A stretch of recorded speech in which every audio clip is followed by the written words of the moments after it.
Okay, so today we're going to be talking about our high performance deconvolution kernel. Now, deconvolution is, as you may know, the opposite of convolution, right? It's just kind of the thing in the name. But really what it is, right? And this is the best image I could find for it, is if you have a 3 by 3 convolution kernel, you overlay it, you do a pointwise multiplication, and then you collect it to a single output pixel.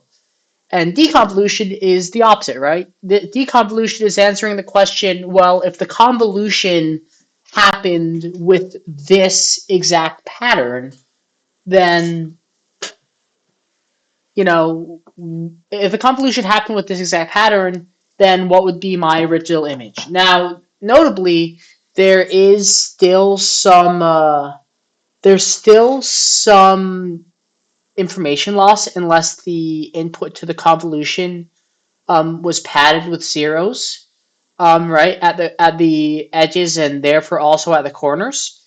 But answering that question of if the convolution happened with the given kernel, and this is the output, what was the original lets us answer actually some really interesting questions, right? It lets us say, okay, well, if we know that we have this specific physical blurring effect going on with our detector, if we reverse it in the actual pixels that we capture, what do we get out? And so this lets us do some pretty cool, important sharpening stuff, right? Sharpening is the main use of deconvolution, although, of course, I don't doubt that there are more. And so let's pull up our actual deconvolution here. And so this is the implementation of our kernel, or rather of our deconvolution operation here.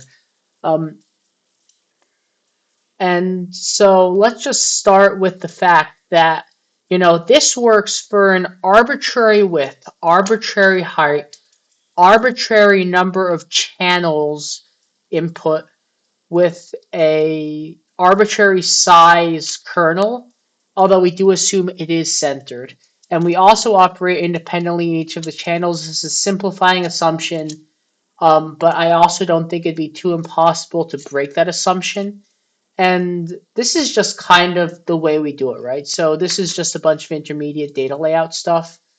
Um, we need to pad our output and we need to pad our input by twice as much on each of the sides due to how our kernel's laid out. Um, and then so for and so we also pad our kernel just at the very top edge, you'll see. And so this is, us padding the kernel. This is us padding our input and separating each of the color channels. This is us padding the output. This is us allocating the output, and of course, we there then put it back in the canonical form before we spit it back out. And so this is what we do, right? So number one, we have our runs utility, right, for needing to perform a bunch of different runs.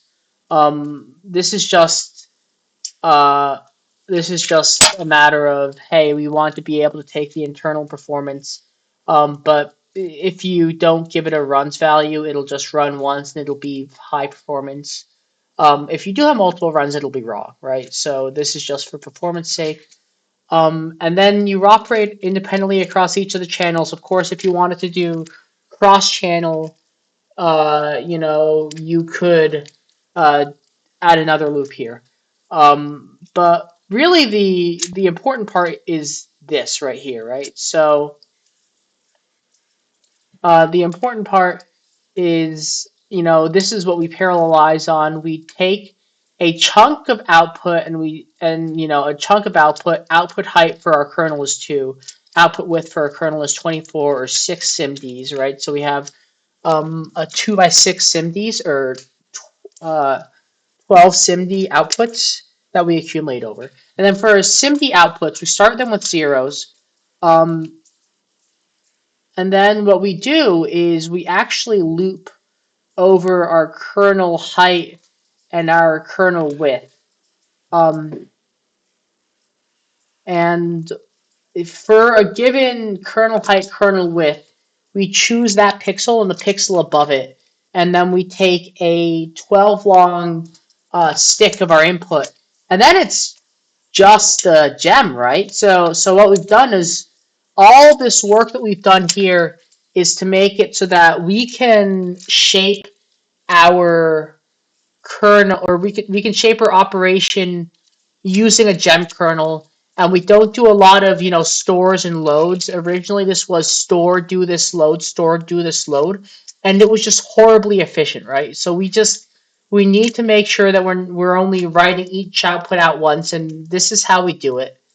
So we're pretty proud of that. And then of course we just untag. And so I think what's really cool here is that we get a good speed up, right? So of course we're 44 by 44, 96 by 96, all these small sizes, even up to 384, 384.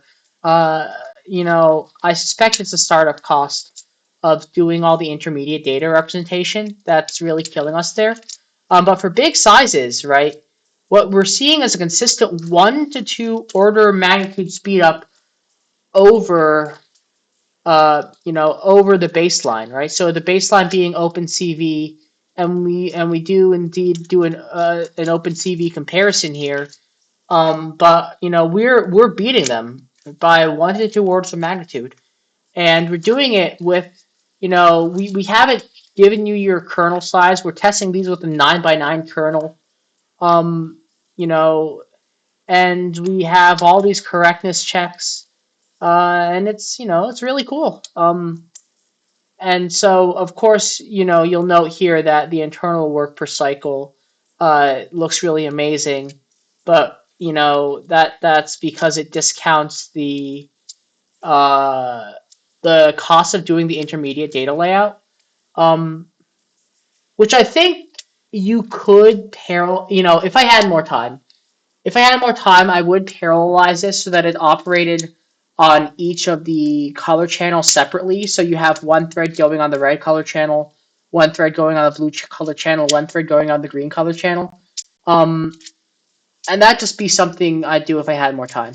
But for right now, what it is something I'm pretty proud of. This is pretty cool.